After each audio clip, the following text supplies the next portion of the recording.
Suttam, Canto 2, Chapter 5, Text 25. Tamasad api bhutader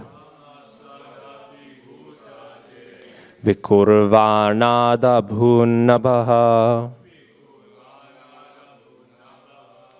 tasya matra guna shabdo lingam yadrashtra drishyayoho tamasadapi bhutader vikurvanada bhunnabha tasya matra guna shabdo lingam yadrashtra drishyayoho tamasadapi bhutader vikurvanada bhunnabha tasya matra guna shabdo lingam yadrashtra drishyayoho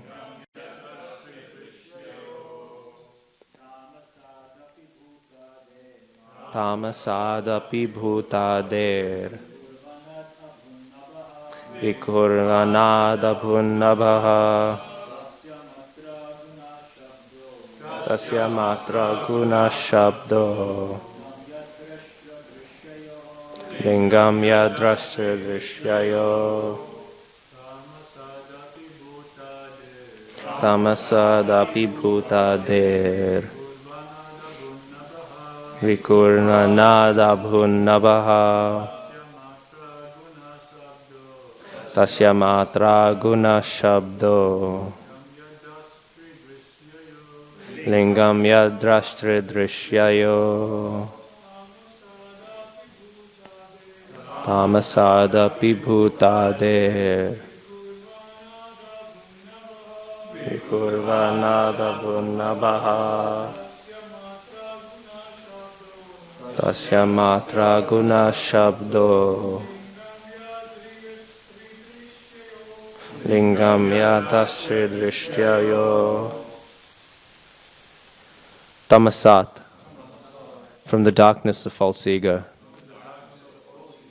Api, certainly.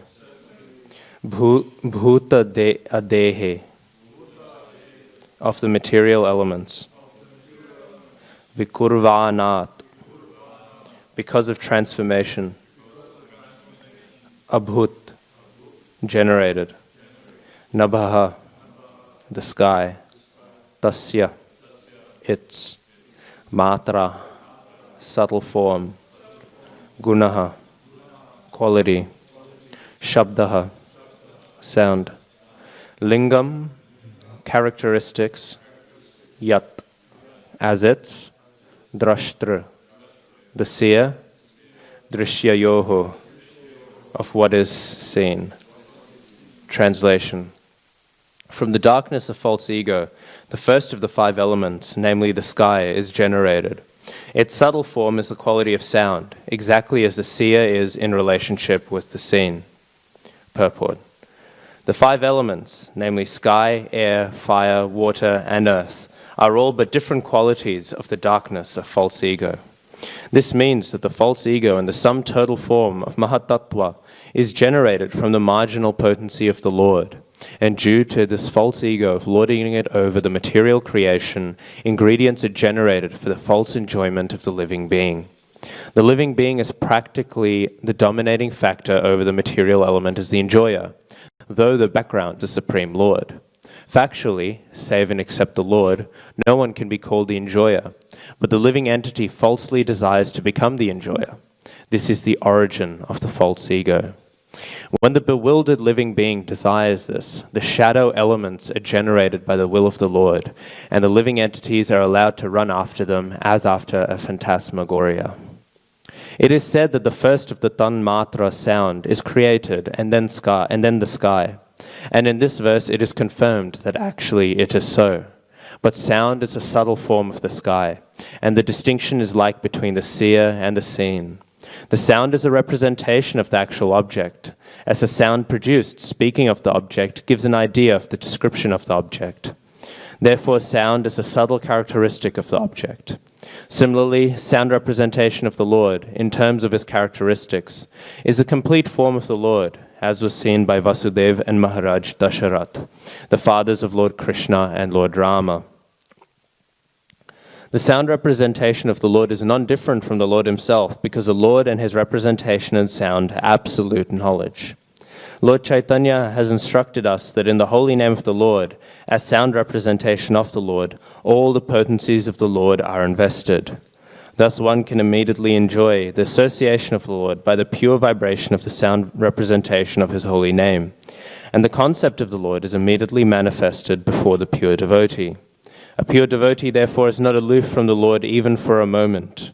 The holy name of the Lord, as recommended in the Shastras, Hare Krishna, Krishna Krishna, Hare Hare, Hare Rama, Rama Rama, Hare Hare, may therefore be constantly chanted by the devotee aspiring to be constantly in touch with the Supreme Lord.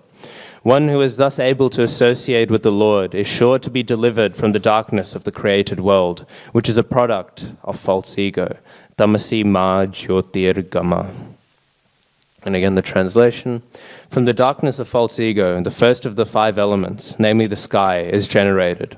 Its subtle form is the quality of sound, exactly as the seer is in relationship with the seen. Translation and purport by His Divine Grace A.C. Bhaktivedanta Swami Srila Prabhupada Ki Jai.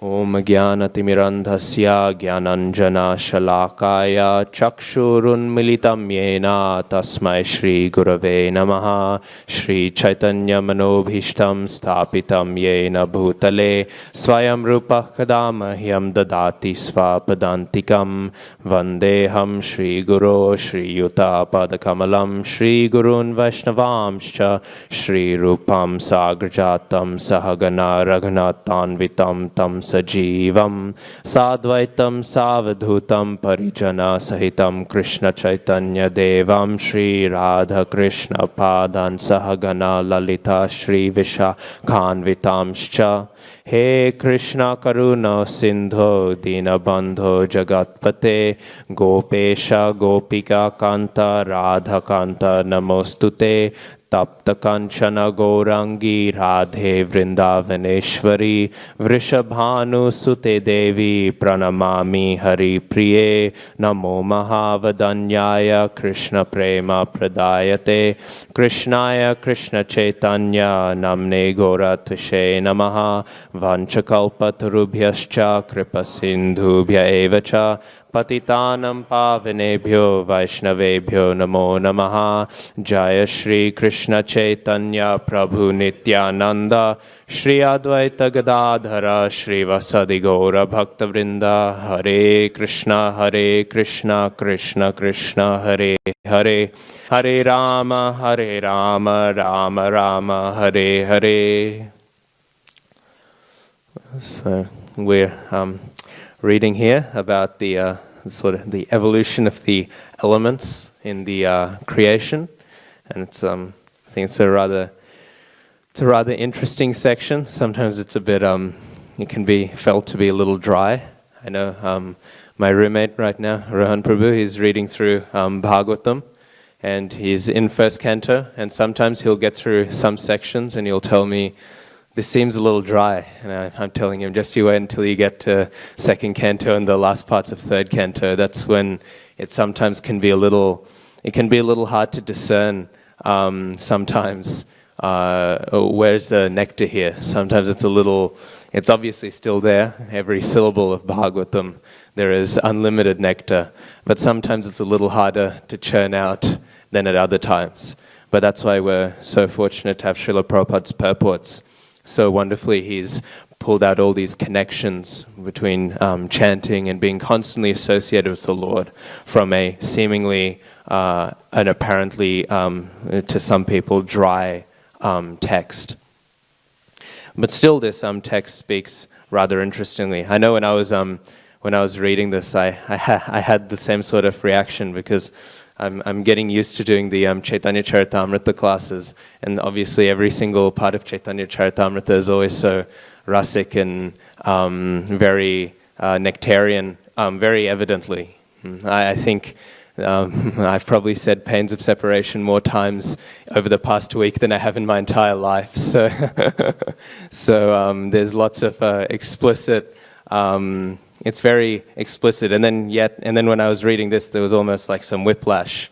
I felt there was a complete jump to the other end of the spectrum, but still, it's actually it's just as much relevant and just as much pertinent and just as much sweet and nectarian as those as any other section of Bhagavatam or the Shastras. Because of course it's discussing the fundamental nature of our existence in this world, which is of course the playing field that we are in. We are reading here the description of how the tanmatras develop, and we're hearing how sound is the beginning. We know that almost counterintuitively to a modern mindset, which very much thinks of the gross world manifesting the subtle world, we hear Prabhupada says that that sound is a subtle form of the sky, and yet the subtle form of sound is preceding sky. So because of this, the development of sound is seen as coming before sky. We know in the third canto there's that description of how all of these various elements manifest. First there's sound, then there's sky, then we have touch, and then air. The tanmatra is obviously being that actual act, that the actual thing which is perceived. The matras, again, we know that famous shloka from Bhagavad Gita, the matra sparshas, the encounters of the senses. And then from air comes form, and then fire, then taste, then water, then smell, then earth. And each one of those elements that develops from the tanmatra is incorporating all the previous ones. Water has, of course, the experience of sound and touch and form and taste, but it does not have smell, which then gives us air, which then gives us earth. And then air, similarly, it has sound, and it also has touch, but it does not have form. So progressively, as each one of the tanmatras sort of develop, its respective element develops as well. Because this is the development of the cosmos from the Vedic perspective, which is of course the most correct perspective. It is not a development, again, of gross features, as the mundane scientists will say, that this little chemical reacted here, and then suddenly you have hands and you have ears magically out of the blue. All these things have developed, and then suddenly now we have the perception of touch. It is not that touch develops because some organism here has developed and it has got all its nerve endings, and now we have the experience of touch. Instead, touch comes first. Sound comes first. It's not that sound develops by some ear. In fact, it's not actually this ear organ which necessarily perceives sound. The sense which allows us to perceive sound is a subtle sense. It isn't even concerned with this gross body. So this conception of a gross objective development of the world, which then allows the subjective domain of existence to come into existence, is not in line with the Vedic version. Instead, the opposite is proposed. And why so? Because, of course, subjective experience, the subjective world, it pertains to the experience of, again, the source of subjective experience. Subjective experience, as we know, is experienced by consciousness, and consciousness is the symptom of the soul. Because this material world is not determined in terms of, again, some impersonal reactions. Instead, its whole purpose, as Prabhupada is mentioning here, is for those rebellious jivas who do not feel the need to serve Krishna and to allow the Supreme Lord to be the enjoyer. Instead, it is given for the fool's errand, the fool's task, to try to enjoy on its own. And of course, enjoyment is an attempted experience. And therefore, because this world has manifested, again, not pointlessly, not as some happy mistake. I remember I was hearing one scientist, Lawrence Krauss or something like that, some rascal. He was speaking about how this world it was created from nothing. And so he was speaking, he said, but that doesn't matter. That doesn't mean we need a God. It doesn't mean we need somebody to have started this universe. And I thought, this is very intriguing. Normally they'll propose something, and he said, actually, because what we realize is that nothing, actually, it's a vacuum filled with quantum energy. And this quantum energy, it balances itself out. And then every once in a while, because quantum relations are random or something, I don't really care, but something like that, because of that, at one point it'll magically pop out, and then nothing becomes something. And of course, anyone who's subscribing to his religious views would be they were very convinced. But the problem with that, and the problem that that I know, pretty much if you ran it past any sort of philosopher, atheist or not, would say, well, this nothing that you're describing with quantum energy and all really sounds like something. All they've done is they've redefined nothing to be something. So they've taken something, which is some random energy floating around. Nothing means nothing. There was another time where Richard Dawkins, he was on Australian television, and he was there with a Catholic bishop. And Dawkins was doing the same thing. He was saying, the world came from nothing. And then he was saying, because nothing, it's very dark, it's very this, and then you could see he was fumbling with his words. And the bishop started laughing. And then Richard Dawkins, we all know, a very smug person, he turned around very confused. His ahankar was being hit. And he turned around and he was saying, why are you laughing? And then the bishop just laughed and he said, I think it's very funny that you're trying to describe nothing. Because of course, how can you describe nothing? It's nothing.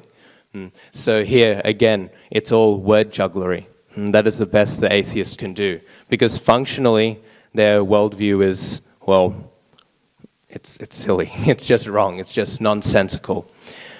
So this sort of worldview, it is not supported by the Vedic version, which just sees reality as popping out, and then it's developing this and this and that by a happy accident. Actually, this material world, it exists for a purpose, and that purpose is for the subjective experience of rebellious jivas in order to try to experience falsely their rebellion and their attempt to lord it over. And because of that, it becomes far more sensical then that the subtle things precede the gross. Because the base nature, the base reason for existence is very, very subtle. And therefore it develops out from that. And we read that Prabhupada says here that this whole thing comes out from that ahankar. And again, we know that, of course, in the first thing to develop when the jivas shoot out into the mahatattva is the chitta, which is composed by the mahat. And then there's the also that extra element of surat, which is very, it's not so explicitly mentioned, but here and there in 11th canto, so Krishna will mention it. That seems to compose some of the pranas. And they seem to echo, even though they don't strictly seem to be under it. Mahat seems to very much echo the mode of goodness. Surat seems to very much echo the mode of passion. And then Ahankar develops, very much echoing the mode of ignorance. And then, of course, then that Ahankar itself does become influenced under those three modes. And then we have mind under the, which is in the mode of goodness, and then intelligence in the mode of passion, and then of course all of these in the mode of ignorance, all of the elements developing thereforth. And the ahankar is first, however, because even though the chitta is being created from the mahat, all the chitta is a reservoir of the sanskaras, of the impressions, of the desires that are so embedded in each jiva's existence. So it makes sense that ahankar is the first thing to develop, because the root of all of the desires that are there in a material chitta ultimately are built on this essential idea of me and mine separate to Krishna. It is a false identification with that in which we are not. We know, of course, that which we are is Jiva Swarupoy Krishna Nitya Das, the eternal servitor of Krishna. But of course, in order to even exist in this material world, that misidentification, that is the basic assumption of material life. And therefore, if that chitta with all its desires is to develop anything first, it is going to be ahankar. It is going to be that misidentification, which allows one to have the false conception of life. And then that ahankar builds up, and then from that ahankar comes everything else. And comes the body, all the other elements, all of the other sensual experience. All of this develops then from that ahankar. And so, again, Srila Prabhupada says, and then the living entities are allowed to run after them as phantasmagoria. Actually, you'll find there's a movement of people who have this view of anti-natalism, I believe it's called. And it's this idea that I would rather not exist. They will say this. Life is so much suffering that I would rather not exist. But it's not this sort of very depressed it is very depressing, but it's not this sort of idea that now I want to die. Their idea is, I just wish I was never born in the first place. Now that I'm born, I don't particularly want to die. But it would have been rather if I was never born. I would rather that, because then I wouldn't be forced into this. And they have this idea, my parents, they forced me into existence by allowing the creation of my body, or in their perspective, the creation of me. And by allowing this, my parents, they've done the great sin against me, because they forced me to exist even though I didn't consent to it. I didn't want to exist, and here I am existing. And now that I'm existing, life is suffering, life is pain, life is terrible. And I would have rather that I wouldn't have known about any of it at all. However, the fact that they exist from the Vedic perspective is proof otherwise. The fact that their bodies exist is proof otherwise. All people, all of our bodies manifest from our desires. Our desires come forth. They sort of pour forth. In many ways, our bodies can be expressed. People will say, I'm trapped in this body. But really, they're not. They're trapped in their desires, which are manifesting this body. Bodies, in some sense, can be defined really as one's desires sort of acting out into the material world. And people act sometimes like they're the victims of their own existence, but they desired this existence. And their bodies that they're currently in are an evidence of every single bit of that desire. Krishna is not some tyrant who throws people into bodies that they don't want to be in. He is a very merciful God who puts people into the bodies that they foolishly want to be in. And so the fact that their bodies exist, the fact that they are still conditioned in their bodies, and the very existence of those bodies is the very testimony to the fact that they are very complicit and very much consenting to their existence, exactly how it is. Exactly the body they're in reflects their desires, reflects their behaviors, which of course are behaviors ultimately are a reflection merely of our desires, of what we want. So, because of these things, any person who will throw the blame game around, it's just nonsense. Again, just rascaldom put down to the next level. And actually, furthermore, we can see this. I was discussing a bit before that actually all the jivas are present with Brahma at the creation. So even the very creation itself, even though it's done by that one jiva who was present as Brahma, all of the jivas were there at that very event. All the jivas were there in the stem, and therefore acting with Brahma, they were supporting, they are complicit. He is there assembling the world according to their desires. In fact, the very world itself, Krishna doesn't need the material world. In one sense, he does in order to manifest his Prakat Leela, but that Prakat Leela is still transcendental. He doesn't need the material world composed as we don't need, but still so much hanker for. That whole thing was manifested in order to please our desires. And therefore, there is no one to blame in the blame game but ourselves. People will sometimes say, how could Krishna be so terrible? So I often hear this, especially I find with youth. They'll often say, you know, Krishna's put me here. Why couldn't Krishna just put me up in the spiritual world? And then, of course, the response is just that, well, you want to be here.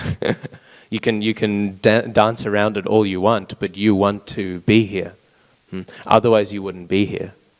And in fact, sometimes they'll ask, we know about all sorts of questions about how the entry happened, and all these questions will be asked, but ultimately, the question shouldn't be how you entered. The question is, why haven't you left yet? You're in here. We know Prabhupada very famously wrote in that letter, stop worrying about this, worry about how to go back home, back to Godhead. And ultimately that's the question, because it is so easy. Prabhupada is mentioning here with sound, just by chanting Hare Krishna. We know there's that famous lecture of Prabhupada, even a dog can do it, even an animal can do it. Chanting Hare Krishna is not very hard, and by doing it one can easily leave. The only reason that one does not leave is because deep down, as much as they want to lie to themselves that I really want to leave, deep down they're still holding onto some ideas that actually, I like this place. I like sense gratification. I like not surrendering myself. I enjoy this material world. I enjoy my rebellion. And therefore, I don't really want to leave. If they genuinely wanted to leave, then they would.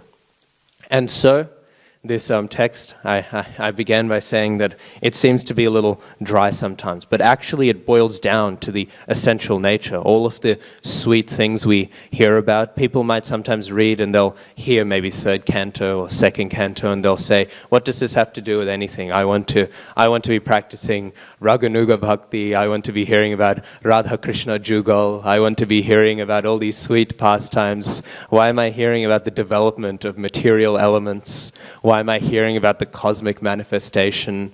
I don't want to hear about this material world. I want to hear about the Ras Leela, or maybe even not that presumptuous. Maybe some people will just say, I would just rather hear sweet katha about Narasimhadev, all these sort of things. I want to hear these things. I want to hear about Prahlad Maharaj and Dhruva. I don't want to hear about how this material world develops. But actually it's incredibly relevant to that goal, to that ultimate goal of being able to relish anything, because it is again the field in which we are playing in. It is the field in which we have desired to play in. And in order to relish these things properly, one must understand the nature of this phantasmagoria. One must understand the nature of it in order to realize that at the underlying level, this whole world is a world of my rebellion. And therefore, understanding the way that one's rebellion can be expressed, the essence of spiritual life, which is, of course, Sharanagati. It's the essential point of turning away all of those things we latch onto and surrendering onto the Supreme Lord and onto the spiritual master. By understanding that ahankar, that desire to lord it over, is that primordial and basic element of our existence, then that Sharanagati can begin to be manifest. And that essential point, and it is an essential point. Bhaktivinoda Thakur, on his Upadeshamrita, he wrote so many essays showing how all the 6 elements of Sharanagati are fully present in those first few verses. Those first few verses which are so essential. They are the beginning of the nectar of instruction. They are the elemental first steps in spiritual life. Bhaktivinoda Thakur felt the need that the most important way to comment and expound on these is by explaining the 6 elements of Sharanagati. Surrender is in one sense the essence of spiritual life, because once we surrender away our desire to attempt to lord it over this material world, once we surrender that away, then surrender away that desire of happiness. Once we surrender away our lordship, our false lordship over this material universe, once we surrender that away, then in that act of surrender to Krishna, who is factually the enjoyer, who is factually the controller, once that surrender is complete, then that essence of spiritual development from lust to prema, from kama to prema, is complete. That is, it's the underlying principle. It stops being about me and it starts being about Krishna. And that can be understood best when one understands again the nature of that ahankar as it is developing, as it is being expressed. And if we miss it, then we can fall into all sorts of traps. I know today, especially in all circles, even in devotional circles. Everyone is talking constantly about all sorts of things happening in the world, all sorts of problems. And of course, Prabhupada himself talked about lots of things happening in the world. He read newspapers and all, but he did them with the purpose of solving these problems with Krishna consciousness. He found all these problems in order that he might address them with the preaching of Krishna consciousness, in order to realize exactly how the pains and sufferings in the material world are being experienced right now, in order to show the relevance and applicability of Krishna consciousness. Srila Prabhupada, he studied these things. You know, we know famously he would read Watchtower, the Watchtower newspaper that was published by the Jehovah's Witnesses. Prabhupada would read it just to keep up to date with world events, not because he had anything to care about the terrible occurrences and everything that happens in this material world is terrible, not because he had anything to care about that, but because he wished to see how he can practically apply the principles of Krishna consciousness to these sufferings.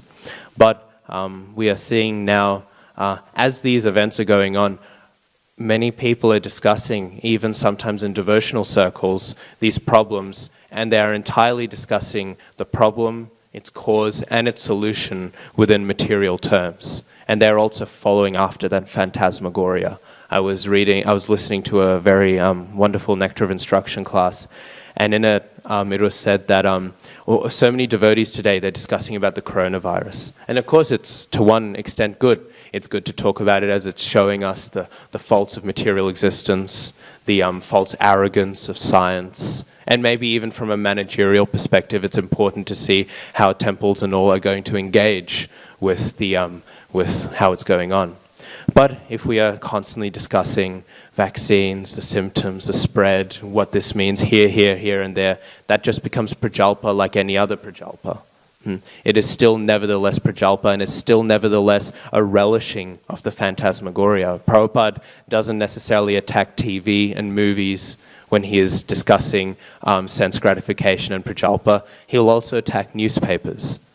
Keeping up to date in the world, sometimes we'll take it as a concession. Oh, because it's important, happening in the world, because I need it for preaching, I can read this or that. Or maybe sometimes even people, they will still follow those material conceptions, because of course, in school and in society, they'll say, oh, you know, that's a very good mature quality for someone to have. Keep up to date with the news, keep up to date with what's happening in the world. That's far more mature than reading novels and books, and that sanskar will carry through, and people will say, okay, yes, maybe I won't read Harry Potter, but, you know, I'm going to read about coronavirus. I'm going to read about race riots. I'm going to read about this and that. I'm going to read about this election, that election, and I'm going to read about it.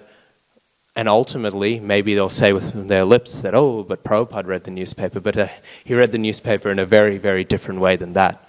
Functionally, the newspaper is just as valuable and just as real as Harry Potter. It's just as pointless. It's just as pointless as spending of one's time. And therefore, and then the further problem is that one will find that these problems then are being given material solutions. People, they are reading these things, and then this is reflected. This false approach is reflected in the fact that their solution that they're giving is a material one. Especially, I know right now, so many people, they are complaining about racial tensions in America or now in Australia and everywhere. And of course, that's bad. Everyone in ISKCON should agree that that's bad. To discriminate on bodily conception is the very lowest form of life, to think yourself as your body.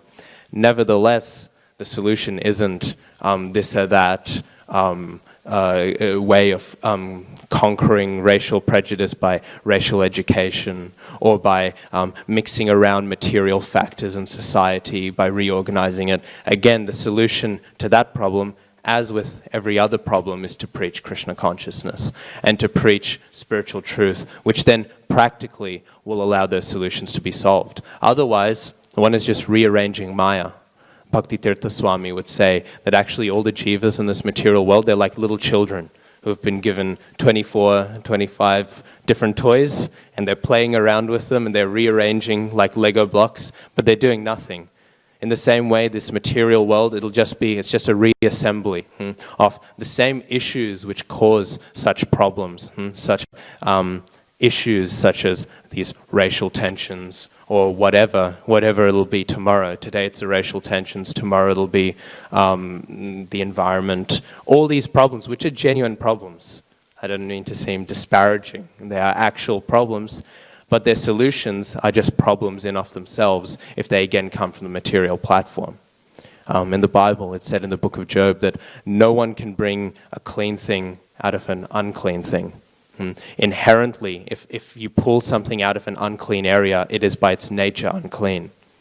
We also know that famous analogy from Bhagavatam about the elephant that instantaneously, after washing itself, will muddy itself by walking onto the shore. It's a constant fool's errand to take a faulty system that is inherently broken and then trying to fix it with that inherently broken system itself. In order to fix the issues of material life with material life, will just propagate and continue on these problems. So, again, the solution is not, in order to understand the nature of this material reality, one must understand its inherently faulty nature, and then one will not chase after them as a phantasmagoria, as so many people are doing with so many issues. His Holiness Bhakti-Vikas Swami once said, he was speaking about controversy, and he was saying, unfortunately, even in ISKCON, we are having controversies. And he said, this is reflected, he said, in his own preaching. He said, if you look at my YouTube channel, he said, you will see that 90% of my lectures are directly speaking about Krishna Katha. I'm speaking directly about the pastimes of Krishna. And he said, but you will see 90% of the views is when I might one time mention a controversy, they will go to that class. People will instantly listen to that. He said, I wish, he said, and I'm telling everyone now, please listen to my katha. I don't want you to listen to me mentioning this or that. Maybe it comes up for some discussion, but that is not why I am preaching. And he said that all of these controversies will not be resolved by people hearing about these controversies. And controversies, of course, are a result of the fact that ISKCON is built by conditioned souls. If everyone was a pure soul, there would be no functional controversy. So it's the same sort of cause is there, causing it within ISKCON and outside ISKCON. And he said, these controversies are not resolved by us hearing again and again about this controversy, that controversy. Controversies are resolved when we will have a genuine taste to only hear Krishna Katha. When we are only willing to hear Krishna Katha, then all controversies will be resolved. When we suddenly have a taste to hear about Krishna Katha, Srila Prabhupada's Katha, and not ISKCON Katha or worldly Katha about what the world is doing, what this person is doing, what that person is doing. When we are genuinely wanting to hear about spiritual things, then genuinely all issues, all controversies, all issues within society will naturally be resolved. When we will have that taste for hearing Hari Katha and speaking Hari Katha, then the actual solution is had. And that is what Srila Prabhupada mentions here. That the first tanmatra that is created is sound. The first of the phantasmagoria that we are experiencing, the first thing that is developed is sound. Sound entered us here, and ultimately sound will get us out. By hearing the transcendental sound of Krishna Katha, of Hari Katha, of hearing the words of the devotees speaking their Shabda Brahman, the transcendental sound. This sound of the material world comes out from Ahankar.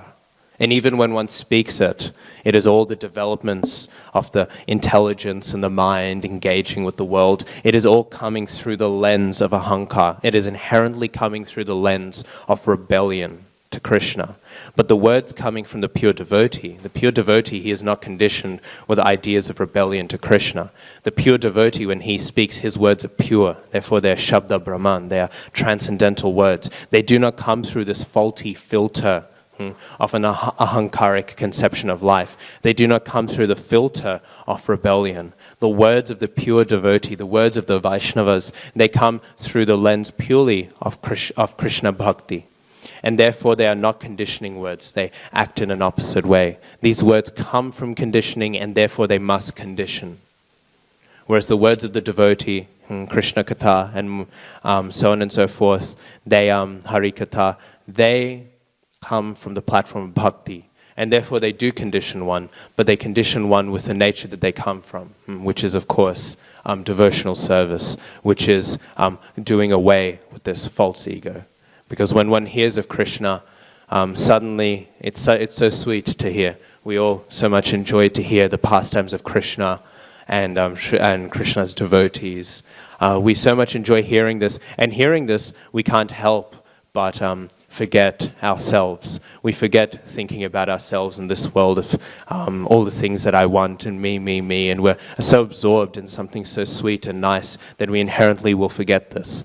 I was speaking to my Shiksha Guru once, and I asked him, I said, what's the best way if you are giving classes or singing in kirtan or something, obviously that ahankar, contrary to what you would like when doing devotional service, it feels like sometimes my ahankar kicks in more.